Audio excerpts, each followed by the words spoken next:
শীতের সময় ফজরের নামাজ যদি কেউ পড়তে উঠে, হাদিসে আসছে তিনটা আমলে, বান্দার তিনটা আমল দেখে আল্লাহ তাআলা হেসে দেন। এর ভিতরে একটা হলো কনকনে শীতের মধ্যে, ঠান্ডার মধ্যে বান্দা যখন আরামের ঘুমকে হারাম করে দিয়ে, কষ্ট উপেক্ষা করে, কম্বল ফেলে দিয়ে, হিম্মত এবং সাহস করে আল্লাহকে খুশি করবার জন্য, আখিরাতকে তার নিজের করবার জন্য সে যখন দাঁড়িয়ে যায়, উজু করে শীতের মধ্যে সে যখন সালাত শুরু করে, নামাজ শুরু করে দেয়, আল্লাহ তাআলা তখন বান্দারে আমল দেখে হেসে দেন। আর হাদিসে আসছে, অন্য হাদিসে আসছে যে আল্লাহ তাআলা বান্দার কোন আমল দেখে, আল্লাহর হাসাটা আল্লাহর শান অনুযায়ী, কিভাবে তার কাইফিয়ত আল্লাহ তাআলা ভালো জানেন। আল্লাহ যদি কোনো বান্দার আমল দেখে হাসেন, তো আল্লাহ রাব্বুল আলামিন ওই বান্দাকে মাফ করে দেন।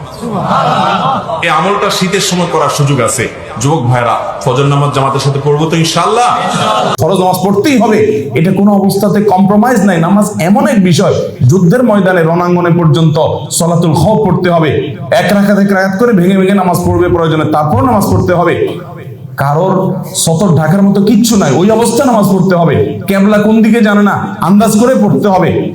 নামাজ মাপ নাই, দাঁড়ায় পড়তে পারে না, বসে বসে পড়তে পারে না, শুয়ে শেষ যতক্ষণ আছে নামাজ মাপ নাই। এত গুরুত্বপূর্ণ বিষয় ইসলামে। সব বিষয়ের বিকল্প আছে, নামাজের কোনো বিকল্প নাই। নামাজের বিকল্পই নামাজ, নামাজ ছাড়া কোনো উপায় নাই।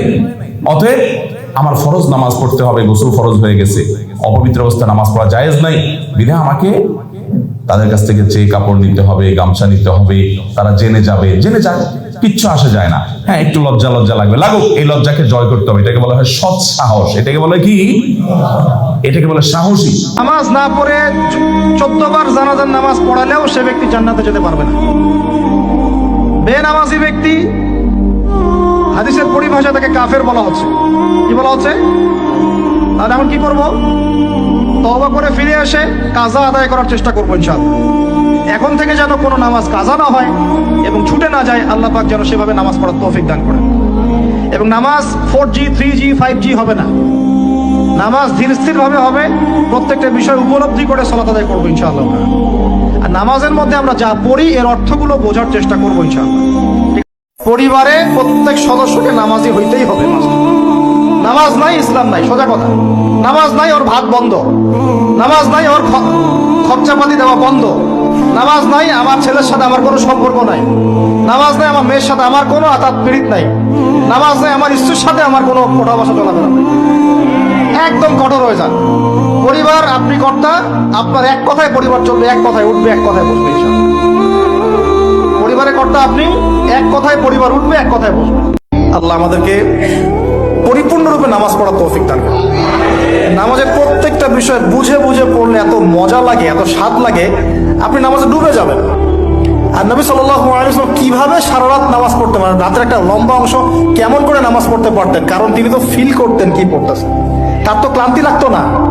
তার পা কখন ফুলে গেছে তার টেরি পাচ্ছেন না তিনি। কেন সাহাবীদের পা থেকে তীর খোলা যেত? কারণ নামাজে দাঁড়িয়ে তারা ডুবে গেছেন আল্লাহর মধ্যে। আল্লাহ এটা তো বললে অনেকে আকীদার প্রশ্ন তুলবে। আসলে আল্লাহ পাকের সাথে আমি বিলীন হয়ে যাচ্ছি এখানে। এই বিলীন মানে কি? শারীরিক বিলীন। আমার মনন আল্লাহর প্রতি নিবদ্ধ হয়ে যাচ্ছে। এই তো নামাজ। এই নামাজ মেরাজুল মুমিন বলে না? আল্লাহ মুমিনদের জন্য মেরাজ। নামাজটাই তো মুমিনদের জন্য মেরাজ। তো মেরাজ মানে কি? সাক্ষাৎ, দেখা সাক্ষাৎ। আমাদের নামাজে তো আল্লাহর কোনো ফিলিংসই আসছে না।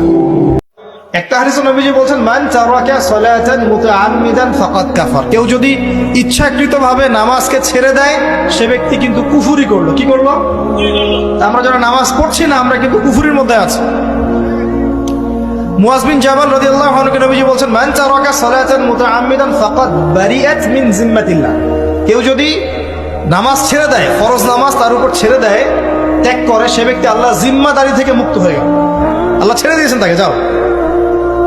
একটা হাদিস আছে, বাইনা রাজুলি ওয়া বাইনা শিরকি ওয়াল কুফরি তারকুস সালাহ। একজন আল্লাহর বান্দা আর একজন কাফের মুশরিকের মাঝে পার্থক্যই নামাজ। আপনি যাই করেন, আমার কথা শোনেন, আপনি যাই করেন, যত পাপই করেন না কেন, নামাজটা ছাড়েন না। নামাজটাই আপনাকে ইনশাআল্লাহ পাপ থেকে দূরে রাখবেই ইনশাআল্লাহ। যে ব্যক্তি নামাজ পড়ে তার মধ্যে মনের মধ্যে একটা ভয় কাজ করে। আমি নামাজ পড়লাম, কিভাবে ঘুষ নিব? নামাজটা পড়লাম, কেন সুদ খাবো? নামাজ পড়লাম, কেন মানুষকে ঠকাবো? তার মনের ভিতর কিন্তু একটা সারা নকিং হবেই। ইন্নাস সালাতা তানহা আনিল ফাহশাই ওয়াল মুনকার, সালাত আপনাকে সমস্ত অশ্লীল এবং গর্হিত কাজ থেকে বিরত রাখবে ইনশাআল্লাহ।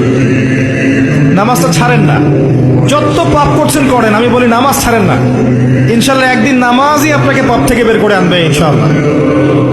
শয়তান আপনাকে হতাশ করতে চাইবে, শয়তান আপনাকে হতাশ করতে চাইবে যে তুই তো গার্লফ্রেন্ডের সাথে কথা বললি, রাতের বেলা পর্ন দেখলি, তুই তো ফ্রি মিক্সিং এ আছিস, তুই মাদক দ্রব্য খাচ্ছিস, তুই কাজে ফাঁকি মারিস, তুই ট্যাক্স আদায় করিস নাই, দুর্নীতি করছিস, তুই আবার নামাজ পড়বি কেন? শয়তান আপনাকে এগুলো বোঝাবে কিন্তু যে নামাজ তো আমার শোভা পায় না, আমি তো অনেক পাপী মানুষ, এই ধোকায় পা দিবেন না।